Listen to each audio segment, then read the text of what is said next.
Welcome to the Upland Nation podcast. Scott Linden here, your host on this weekly adventure into the great outdoors, following our dogs and having an incredible time in beautiful places. That's what it's all about for us, and hopefully you will learn something as well. Excellent guest coming up very soon, Brad Fitzpatrick. You might recognize his byline. He's a shotgun specialist writer for Gun Dog magazine.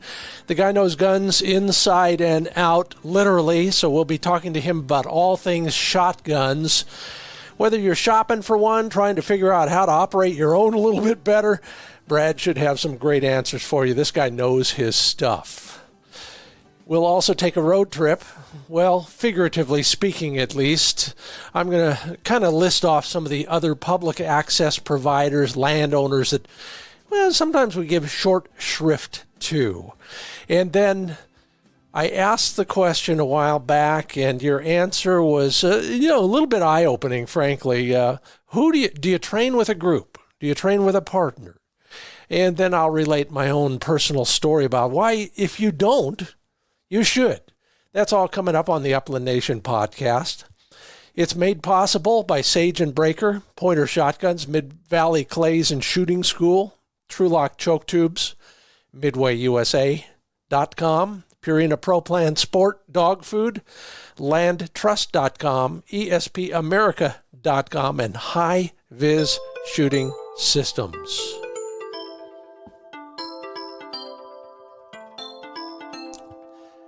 Well, I asked recently in the Upland Nation Insights newsletter, have you bought a new pup into the house this last year or so? And about 28% of you said yes. The rest, no, not this year. Maybe you're still working on permission. I know I am. And I thought that was interesting in and of itself, about right. You know, we've seen it as high as 33, 34% on the annual survey I do, but that's pretty close. And then I ganged that up with some personal experiences and another survey I just recently asked, which was, do you regularly train your dog with a partner or a group? And interestingly, about the same percentages, now that I think about it, 27% said yes, yeah, we're out there with somebody else. And the rest said no.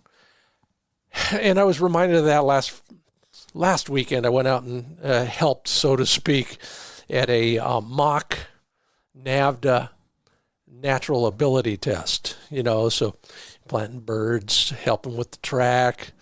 The usual yeoman's work that you do when you volunteer to help out at an event like that. Of course, those are all young dogs, most of them 6, 7, 8, 9 months old. So those folks answered yes to the survey. But I kept thinking that whole time, well, why wouldn't everybody want this? It could sure help especially if you're a new trainer. But, the rest of us learn something too. And I'll give you one example, and maybe it'll get you to at least go to one training event in your own area. The last thing we did with the puppies on Saturday was test their familiarity with water, their comfort around water. And in the NAVDA puppy test, your dog's got to swim twice. So it's got to walk out or run out or jump out or fly out into the pond, and it has to actually swim twice. And usually all you need to do, unless it's my dog, is lob a bumper out there. So when we start the test, we have a big pile of retrieving bumpers of various shapes, sizes, and colors. And sometimes all you need to do is lob a rock out there, and the dog will swim out to figure out what made the splash. So we also have a big pile of rocks. Anyway, one person's pup just would not touch their feet into the water. And a lot of times it's because they were introduced as a very young dog. A lot of times it's just the day, the curvature of the earth, whatever it is. But this dog just would not go. And in 2 weeks, this dog's got to do it for real in front of judges. So we're trying everything in the book. And the last resort is a dead bird. And you can use that in the test, but the dog won't score very high. So one of the mock judges in our mock test, I said, I've got some dead birds here. Should I bring them out and make them ready just in case? And he said, oh, no. If the dog thinks it's going to be a dead bird every time he swims, you'll never get him to swim for any other reason. I thought, well, yeah, that makes a lot of sense. Yeah.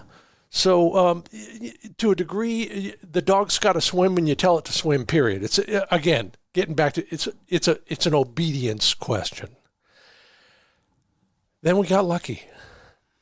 That dog was running around having a good time watching other dogs. One of the tricks everybody wanted to try, and we did, was put another dog out there chasing a bumper and see if the young dog would get jealous and go out after it. No, didn't work either. But so far, we've learned two things already. Then that pup picks up the one unique, differently colored, differently textured retrieving bumper in the whole pile and falls in love with it. Light bulb goes off over somebody else's head, and we take that bumper from the dog, keep the dog interested in that bumper, lob that out 15, 20 feet, poof. At least for the day, problem solved. Go to a test, a training day, or anything like that, you're bound to learn something that will help you and your dog. End of lecture. Whew. Brought to you in part by landtrust.com. Get outdoors without the crowds. Yeah, Land Trust is built around the concept of giving you enjoyment, giving the landowner a little bit of income, and sustaining America's undeveloped private lands. You get exclusive private land access. You know where you're going. You know it's open to you. You know it's high quality. You and your dog can enjoy great time together in incredible places. Learn more at landtrust.com. And TrulockChokes.com, precision made with tight tolerances on state-of-the-art CNC equipment. TruLock has a quality control program that is second to none. All choke tubes are produced in Whigham, Georgia, from U.S.-produced steel. If you're looking for the highest quality, from the raw materials to the engineering to the quality control, look into TrulockChokes.com. Lifetime warranty, satisfaction guarantee, and there's always an incentive of one sort or another at TrulockChokes.com. And can't wait to test wade my new waders from MidwayUSA.com. Yeah, I said fishing waders from MidwayUSA.com. One of the many new areas they are now into. If you're an angler, take a look. Of course, if you're a hunter, a dog trainer, they've got lots of material for you. And if you're a shooter, sport shooter of any sort, well, they're the go-to place, MidwayUSA.com. Sign up for emails or text messaging and get 10% off your next order. There's always a sale, a special, or a contest going on. And, hey, there's over 12.5 exclusive videos from me on dog training at MidwayUSA.com. So just go down to the bottom, look for the Ambassador tab, and then watch some exclusive videos you can't get anywhere else at MidwayUSA.com. Well, as I confessed off mic, I've wanted to have him on for a long time. I've admired his writing. We're often adjacent in Gundog magazine, and that's kind of fun. Brad Fitzpatrick is a magazine writer. He's an author of at least 5 books at last count, hundreds and hundreds of articles. The guy knows guns inside and out. He's also a co-host for several television series oriented around guns as well. So if you have a shotgun question, I bet we're going to be able to cover it today. Brad Fitzpatrick, welcome to the Upland Nation podcast. Well, thank you very much for having me. I appreciate it. Now, you're up there somewhere in the north, but I detect a different accent. Well, I'm in the north technically. Yes, I'm in southern Ohio, but we're right on the Kentucky border. Yes, and that accent bleeds across a little bit. Yeah, I remember the first time I landed in Cincinnati, I was really in Kentucky. Yes, that scares a lot of people when they get off the plane and find out they're in Kentucky. They're not anticipating that. But it was still a good trip, and I'm glad to have you on the show finally. You do so many things in our world. How'd you get involved in all of this? I mean, we all have our own crazy backstory. What's yours? Well, I was a high school teacher in Brown County, Ohio. And I started freelancing on the side, writing articles. And eventually it became to a point where I had to choose between the writing and the teaching. And I went with the writing and have been doing so ever since. That was 2013. Well, having gone down the same path, I congratulate you. I know that's a tough decision at some point, but you made the right one. I think I did. And, I grew up on a farm. I grew up outdoors. I really enjoyed spending time in nature and shooting. And, of course, Ohio is a big shotgun state. We have used shotguns for pretty much everything. Yeah. So it was natural to gravitate in that direction.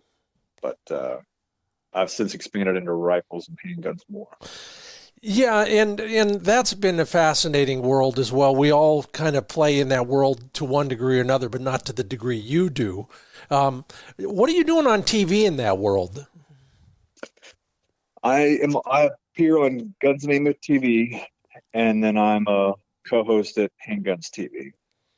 And I make a few appearances on Callie Parmley's Upland show. Oh, yeah. Wild Upland, yeah.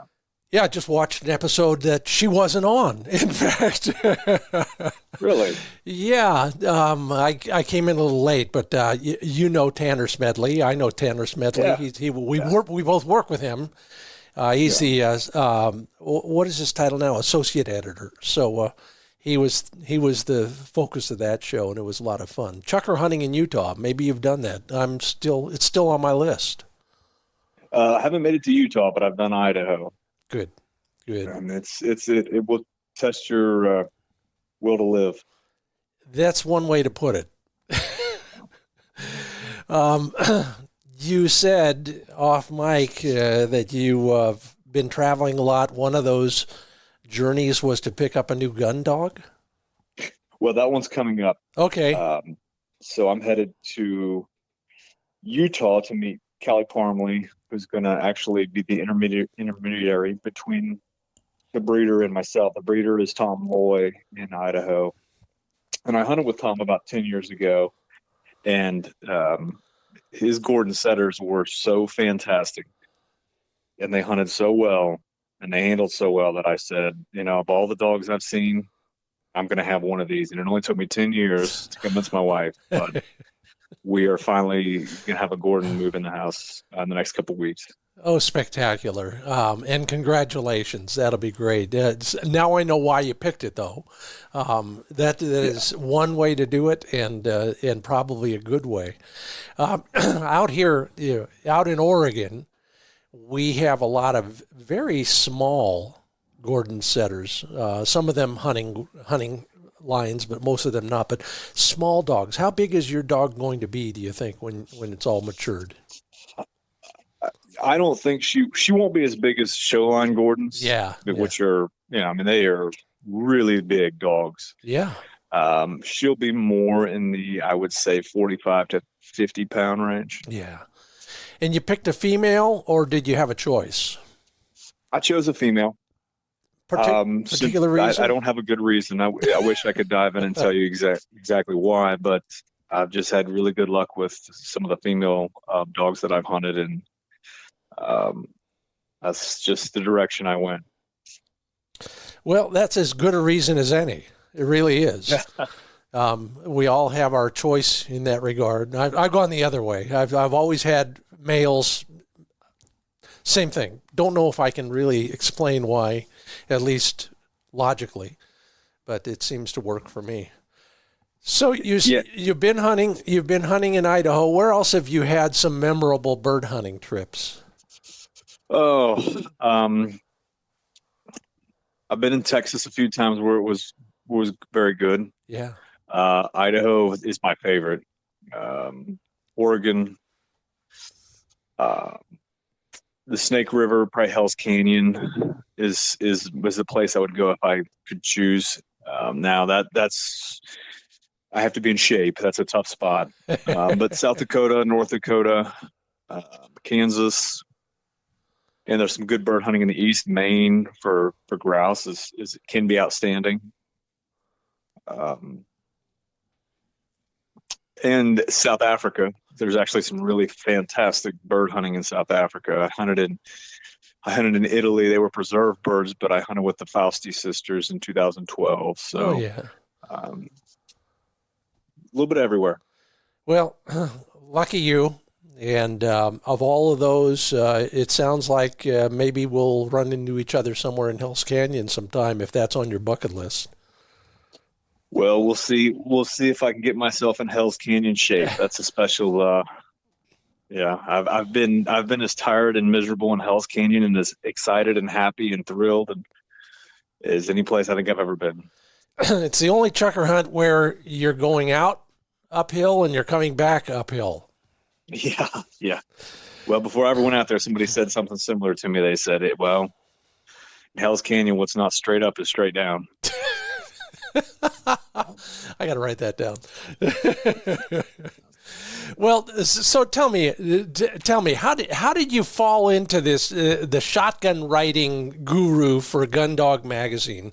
That a lot of people would pay money to be that guy. Yeah, I understand. It's a great position to be in. But like I said, I grew up shooting, specifically shotguns. Shot on my college's club team, competed some, got into the writing, and that was probably about 10 years ago that I went full time, and that was about the time that I met Callie Parmley. Oh, And Callie has always impressed me. She's very much a student of the upland game. yeah. She's pretty much self-taught. She didn't grow up with a professional trainer in the house, anything like that. But when Callie took over Gundog, I knew good things were going to come, and they have. She's done a great job with the magazine, and she offered me the position as shotgun column, my shotgun column, and I jumped on it immediately and have not regretted it. Callie's done great things with the magazine. Now, Tanner's coming on. He's going to do a great job. So I think Gundog is really improving, and I'm really happy to be part of the team. Ditto. You have almost a what would I call it? Carte blanche, I'm sure, but you have a goal with your column in the magazine. Why don't you explain how that all works and what you're trying to convey to us when we read that stuff? Well, I think gun writing can be tricky because we get to shoot a lot of guns. Yeah. And you get to shoot some $5,000 guns and you get to shoot some $500 guns. And you always have to keep in mind, is this a good gun for the money? Mm-hmm, mm-hmm. So that's what I'm trying to convey. I don't think you want to insult people who are looking to spend less.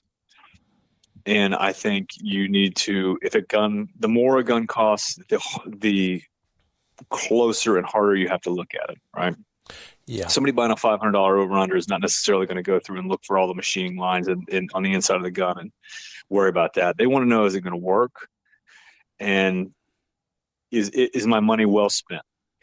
And I bought a bicycle a few years ago, and I'm not a bicycle guy. Um, and I went into the bike shop and I said, I want a good, reliable, cheap bike. And the first one they showed me was like $1,500. And I thought, I don't know enough about bikes to know where I fall on the spectrum, right? Like I don't want to spend more than I have to, but I want an honest evaluation of what I'm getting and the pros and cons. And that has been pretty much the way I've addressed the column. I want to give a pretty clear view of the gun itself, its lineage, its design qualities, and how it's going to work for you, either as an upland gun or as a competition gun. You're listening to the Upland Nation podcast. Did I hear myself twice? Yeah, I did. Anyway, this is the Upland Nation podcast. I'm Scott Linden. That is Brad Fitzpatrick. He's the gun writer, if you will, for Gundog Magazine. Obviously, all shotguns on that end, and delving deeper into that whole concept, Brad. I'm curious to know if you found the ultimate shotgun anywhere in your exploration over the last, career in Gundog Magazine. Well, that's an interesting one. I try to tell people that there's not one perfect gun for everything. If you're, and you know this because you've been there, if you're hunting in Hell's Canyon or the West and big country, a light gun makes a lot of sense. Mm-hmm. If you're going to go shoot 100 rounds, you're going to shoot a round of sporting clays, you're going to shoot 100 shots in a day, a really light gun is probably not your best option. Now, as far as just beautiful, Cesar Guarini's Revenant comes to mind. Mm-hmm. That's a pretty fantastic gun. Beretta has some wonderful guns, but they're costly. So no, and short answer is I haven't found the right gun for everything. I found some pretty versatile guns that you can do a lot with, but I don't know that there's a perfect gun for everything and every shooter. How about a perfect configuration? The argument, I shot sporting with two of my old mentors from way back. So I have to yell all the time, especially when they have earplugs in. And then I have to tell them whether they broke the target or not. But but I love them both. Thanks, Lanny, Kenny, great guys. If you were going to be a bird hunter and solely an upland bird hunter, do you think there's an ultimate configuration, side by side, over and under, semi-automatic, pump, whatever it is, based on your experience, what would you suggest? Well, I know what I hunt with. Yeah. I hunt with a Benelli Montefeltro. It's light, it's reliable, easy to maintain, and I shoot it well. And you're not going to shoot every gun well. But that's not to say that I think that autoloaders are the ultimate upland gun. I think they offer advantages over pumps, specifically if you're not going to practice a lot with a pump. Sure, yeah. It's kind of the same with the side-by-side. Side-by-sides are sort of their own creature, right? If side-by-sides can be fantastic upland shotguns, but you're going to need to find one that fits you. Mm-hmm. And you're going to need to get used to the concept of shooting over two barrels, of shooting potentially two triggers, straight English stock on some of those. Probably the most versatile, though, in my opinion, is the over-under. Yeah. It's hard to beat a good over-under. And there really are a lot of fantastic over-unders. There are some good entry-level guns that will do pretty much anything you want. And one of the things that's interested me about over-unders is that we're seeing more polymer stocks on over-unders. When that began, that was kind of verboten. Yeah. And not a lot of people wanted to do it. But now you have Browning with their Satori with a polymer adjustable stock. Mossberg just released the Eventide 20 gauge with a polymer stock. The Synergies have a polymer stock. You're seeing TriStars with polymers. And that's a really durable, versatile setup. I like to duck hunt with an over-under. I like to upland hunt with an over-under. I even take it turkey hunting, and it's also the gun I take with me to the clays range. So I think a good over-under will work very, very well. Well, besides the stock and a stock that might survive, as a boat paddle or a walking stick if necessary, what are the other redeeming factors of an over and under that you think make it better than the other choices? I like the balance of an over under, and Yeah. a lot of people that shoot trap, skeet, and sporting clay shoot it an over under throughout the summer or the off season or even during the hunting season. And if that is you, then it doesn't make a lot of sense. If you've shot a gun 2,500 times over the summer and you're really keyed in with that gun, it doesn't make a lot of sense to switch to an entirely different platform. Yeah. You can, most people can do so without any real issues, but I prefer to shoot one platform consistently. And because of the safety issue with over under, that's one of the things I really like about over unders is that you can break that action immediately. You can see that it's safe. That's a little more difficult to do with other guns. Now you can open the action on your repeater, you can open a double gun, but I just like to have that over under, have it open, carry it on my shoulder. I think that's one of the benefits of it. You can break it, carry it over your shoulder. And you have to understand that we are unique in that we're working with dogs in the upland community a lot. And sometimes you have to grab a dog, right? I've had to break up dog fights. I've had dogs running places where they shouldn't go. They were about to cross on the land they shouldn't be on, or a dog bring me a bird. And the over under, the thing I really like about that is you break that action, you open it, it's safe. That's it. Yeah. I've never heard that as well described as you just did, Brad. Absolutely true. And like you've said, there are some great entry level guns in that configuration, and then there are some unbelievable high priced guns as well. What are the basic differences between the $700 over and under and the $7,000 over and under?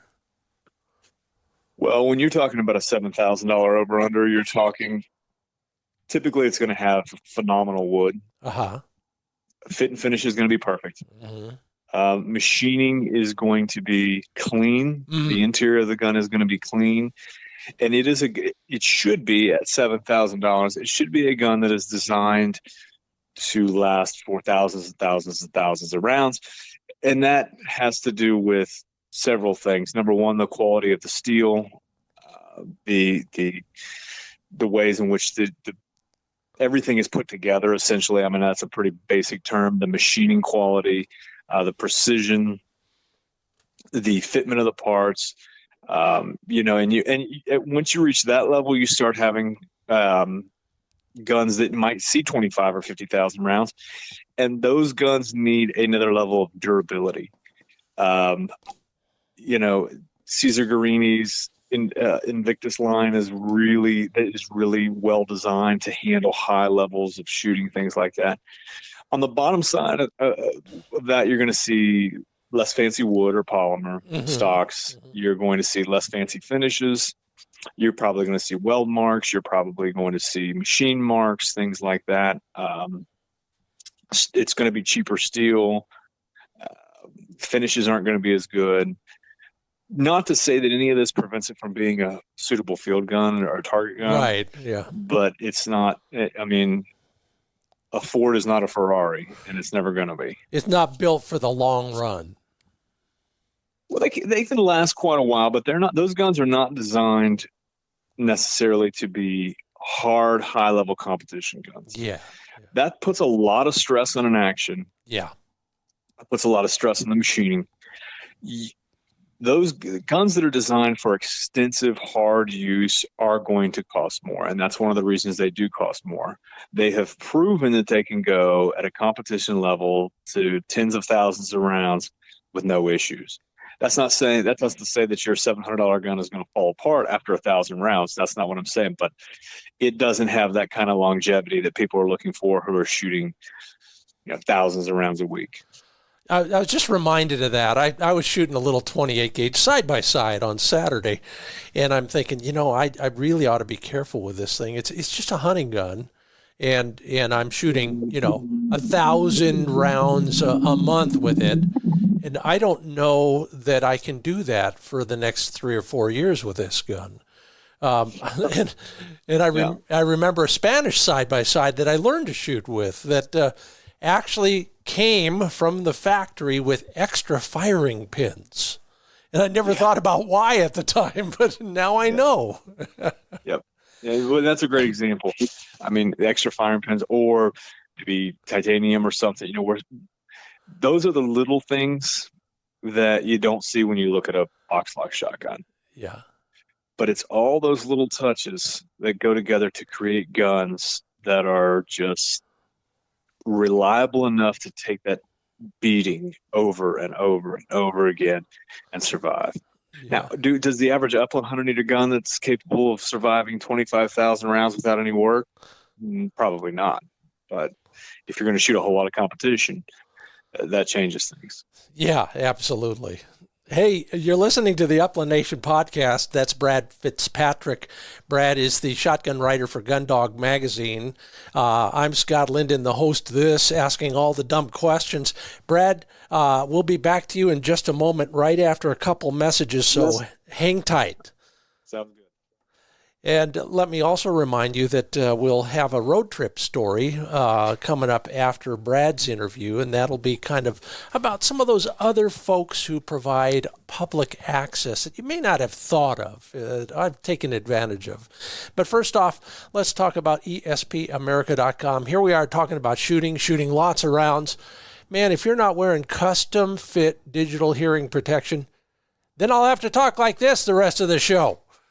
So take a look at espamerica.com. They've been providing custom fit hearing protection with environmental sound control since 1994. Each set of custom earplugs made with state-of-the-art electronics, patented software, I don't know how they fit it in there, and are crafted based on a mold of your own ears, all handmade to fit you and to serve you. Learn more at espamerica.com. And then put them on and go take a lesson. I take my lessons at Mid-Valley Clays and Shooting School. Everybody there is a hunter as well as a great instructor, and most are champion shooters as well.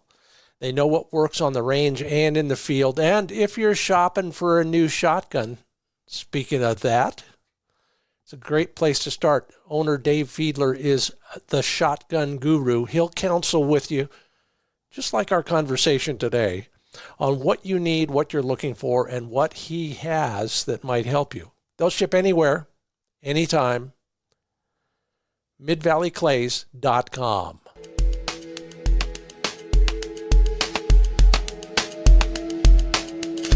And welcoming back to the Upland Nation podcast, Brad Fitzpatrick.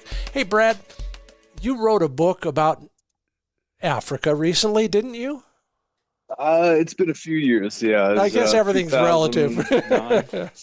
Yeah. Tell me a little bit about that. A good friend of mine was Tom McIntyre. You probably remember Tom, Yes. who was entranced by Africa and wrote about it all the time. What was your book about? Well, nobody had really covered the recent history of Namibia as a destination, both for hunting and for big game, for birds, everything, for travel there. So I delved in with some of the professional hunters from the Namibian Professional Hunters Association. We talked about some of their best stories, and I'll tell you that Namibian African professional hunters in general have wild stories. I could sit around campfires for the rest of my life listening to these guys tell their tales of all the things they've been through. So I wanted to record a little bit of that and just record some of my experiences there. And I will tell you that Namibia is a pretty fantastic upland bird hunting destination. Tell me more. Well, I think South Africa is really coming to its own. Southern Africa, I should say, because you've got Namibia, you've got South Africa, specifically South Africa. I'm talking to friends who are professional hunters there, and they're starting bird hunting operations because they have so many birds. You have spurwing, you have guinea fowl, Franklin. There's just an abundance of birds and very few people hunting them. So ducks, geese, you have Hottentot teal, you have just a variety of birds there, and we're seeing more and better dogs. Lodges are fantastic. So I think the next time I head to Africa, it might be strictly for a bird hunt. What do they do?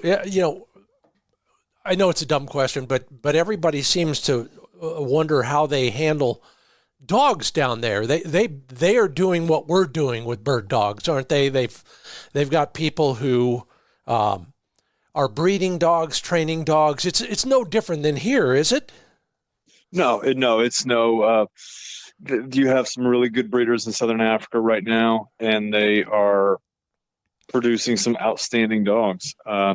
The hunting there obviously is a little bit different. I mean, it's a very, very dry area, very dry part of the country, part of the world, I mean. And there are some real challenges, a lot of thorns, snakes, all kinds of things. But no, their hunting community is really churning out some really good dogs. There's some good breeders there. And I think that's going to be one of our next prime international upland destinations. I'm intrigued, and I've turned that trip down a couple times. Another fellow writer, neither of us are in his league, but David Petzel from Field and Stream magazine was a friend of mine for many, many years, and told me once that everybody should go to Africa. It will change your life. Yeah. How did it change yours? Once. I went once to get it out of my system in 2007. I've been back 7 times since then. Okay, so I guess it's true. Yeah, it's true. More gets in your blood than just malaria over there. Let's skip back to something more mundane and talk about some of the technical innovations of recent years in shotgun manufacturing, materials engineering, design, or things you think are going to be happening in the near future. What you get to play with a lot of these guns. You read a lot. You're a student of this. What do you see out there in the way of innovation?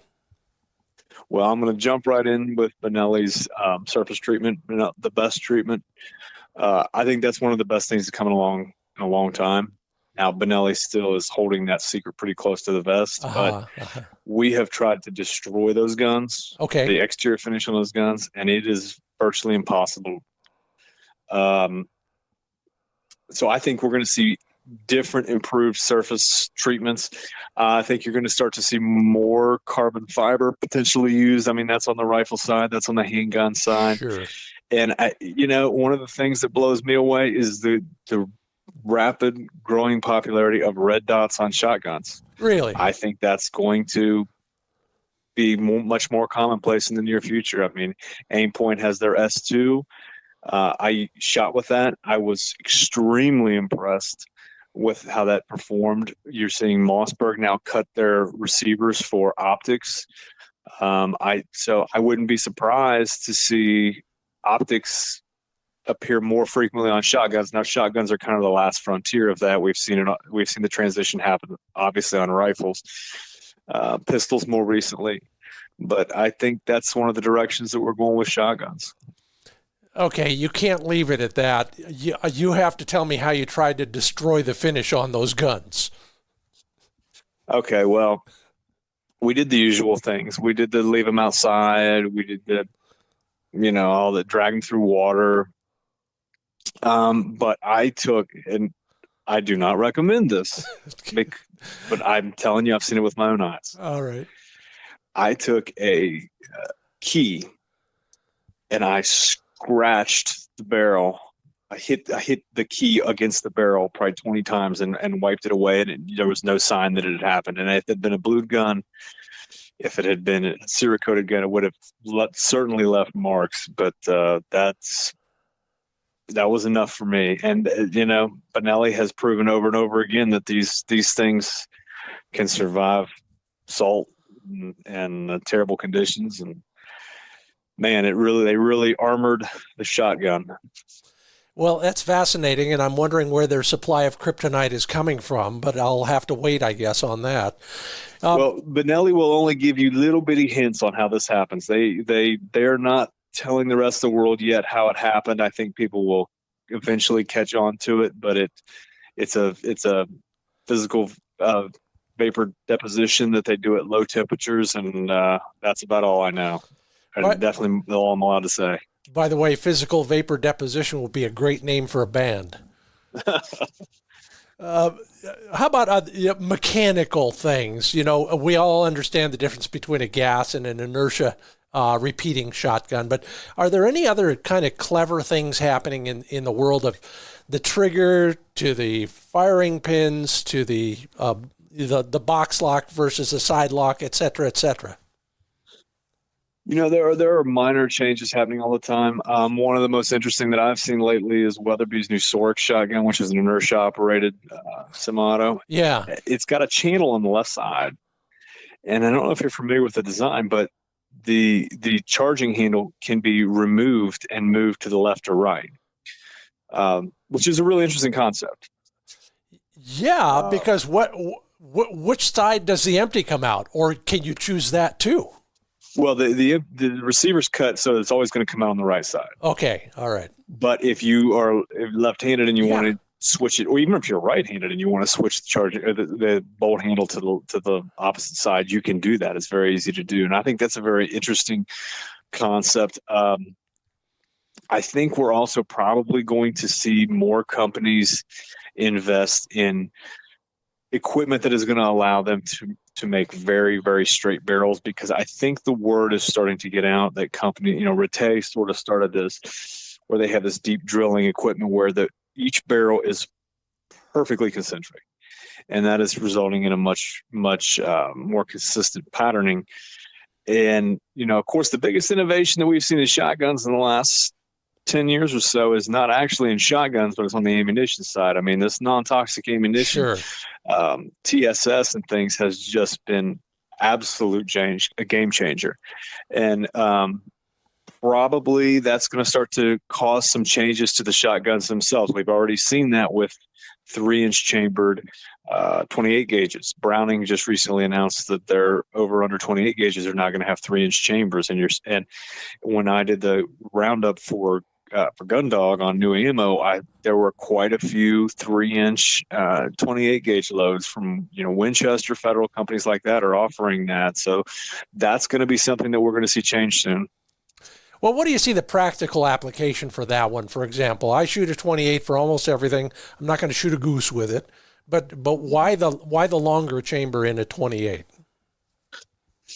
28s can be built lighter, recoil is lower, and with modern high, when we were talking about steel was the challenge. Steel has a very low density. When that was your only non-toxic option, that or bismuth, those are expensive. Now TSS is extremely expensive, but it has shown us that a 3-inch 28 gauge is capable of a lot. Yeah. I shot one of the early Super Black Eagle 3 28 gauges with 3-inch ammunition, and it was Federal custom ammunition. And we were shooting large ducks with it, no problem. And I think people are catching on to the fact that here you have the 28 gauge is pretty effective.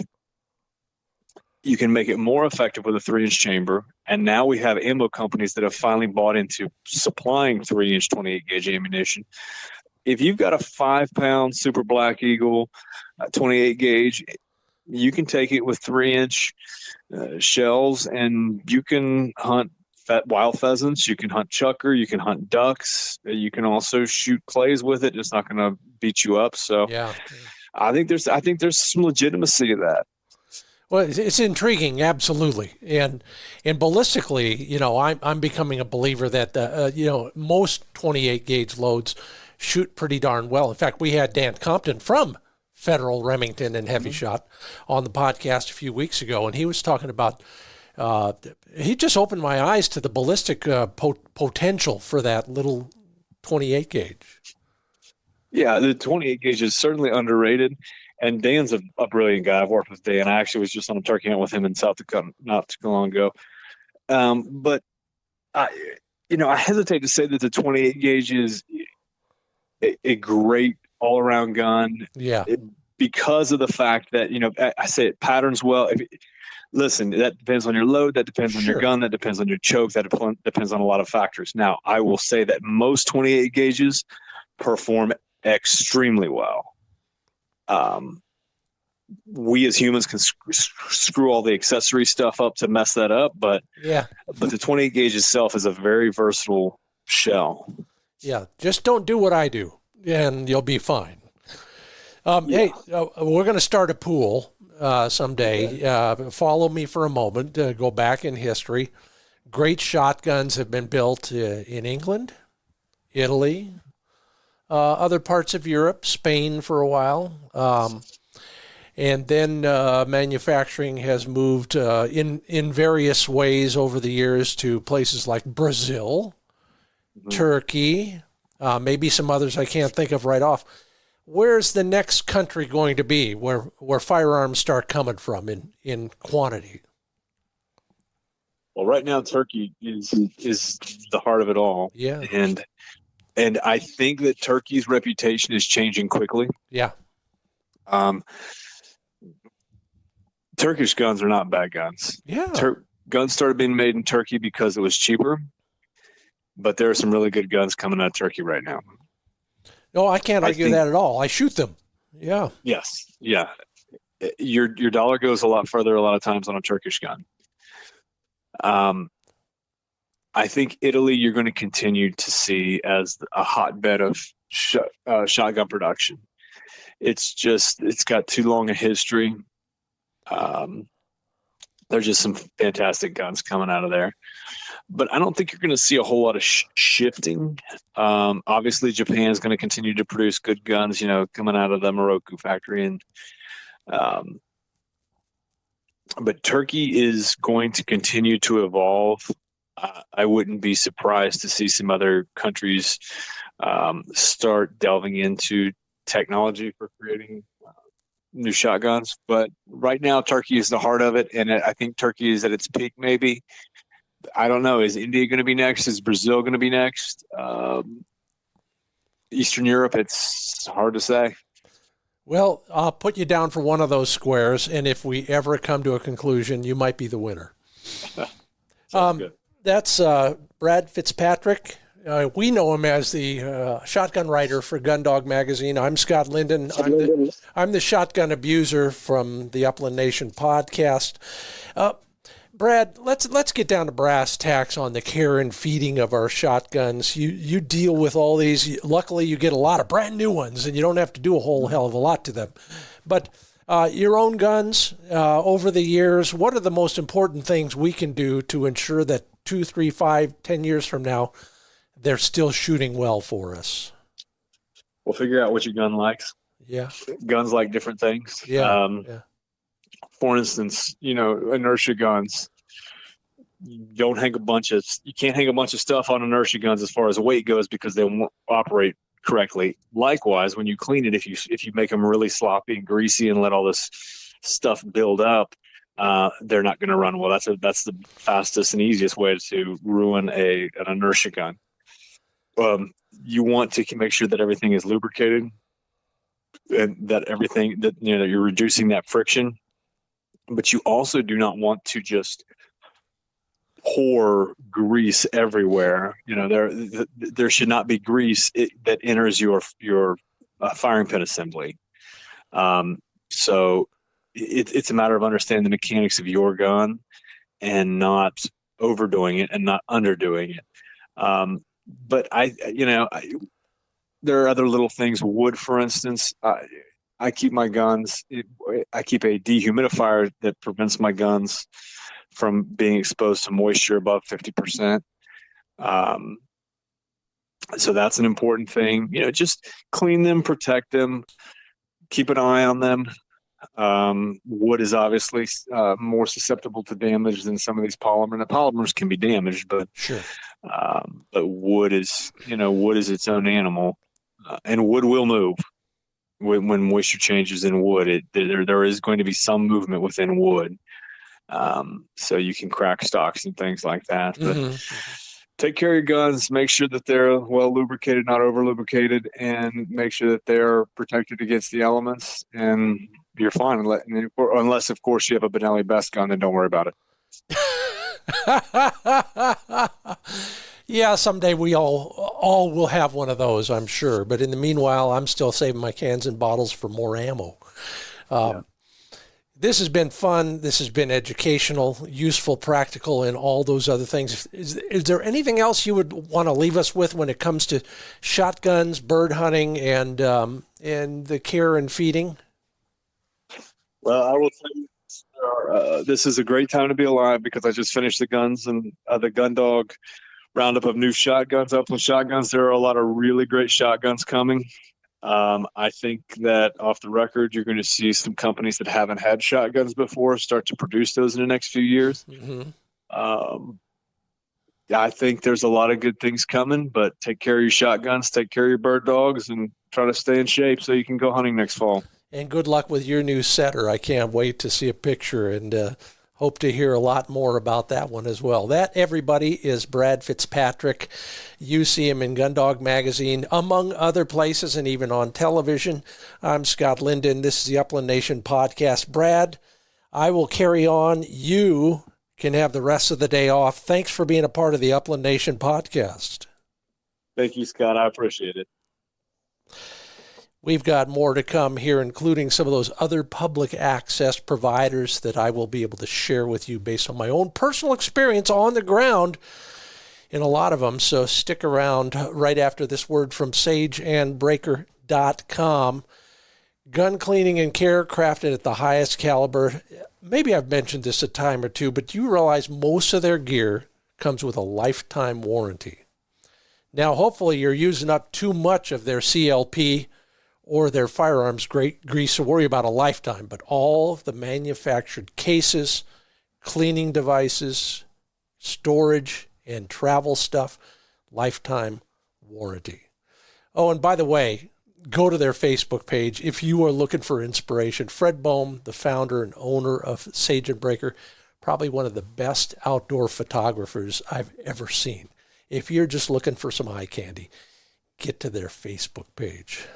Now, they make all sorts of high-quality gun cleaning products and accessories, including a new handgun case. Hey, Brad, listen up. You might want one of those. Sign up for the mailing list. You won't miss out on future sales and new products as they come down the pike. Yeah, there aren't a lot of sales. You want to get in on them before everything sells out. So check it all out at sageandbreaker.com. And store your new pointer shotgun in something from our friends at Sage and Breaker. Yeah, if you are looking for your own gift, maybe it's time to upgrade, whether it's from a pump to a semi to something else with 2 barrels. They've got it for you. You name it. Every configuration, every color, every finish, every size, including a bunch of youth guns. Your first stop for an upgraded shotgun ought to be pointershotguns.com. Best over and under for less than $500, says Target Focused Life. That's the pointer Acreus. Yeah, I'm looking at 2 of them in the safe right now. Try one for yourself. Find a dealer. Find out what they got in inventory at pointershotguns.com.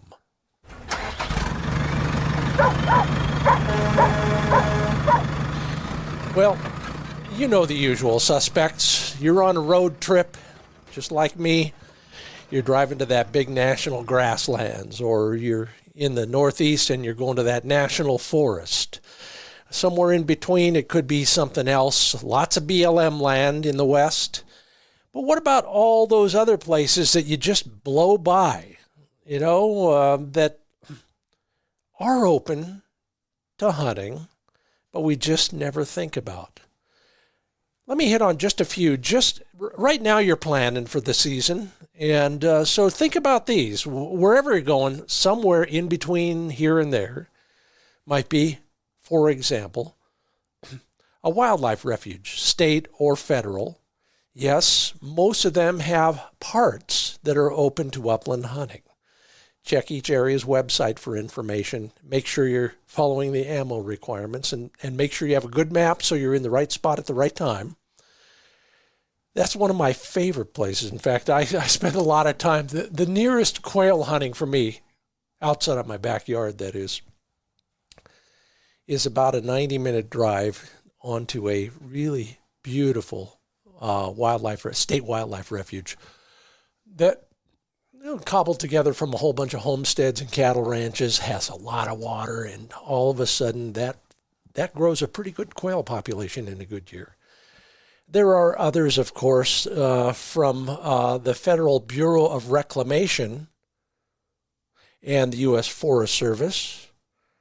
Of course, I mentioned national grasslands if you're looking for prairie birds in particular, but ironically, there are all sorts of outliers in that area. The Nebraska National Forest is more grassland than forest, for example. Lots of parts of my nearest national forest are grassland instead. So take a look at all of those. Take a look at the public school lands that you might find in some areas, and then county forests and related areas, timber companies, of course, but we're talking public land for the most part. Those are places that you might want to explore on your next road trip, wherever you're headed.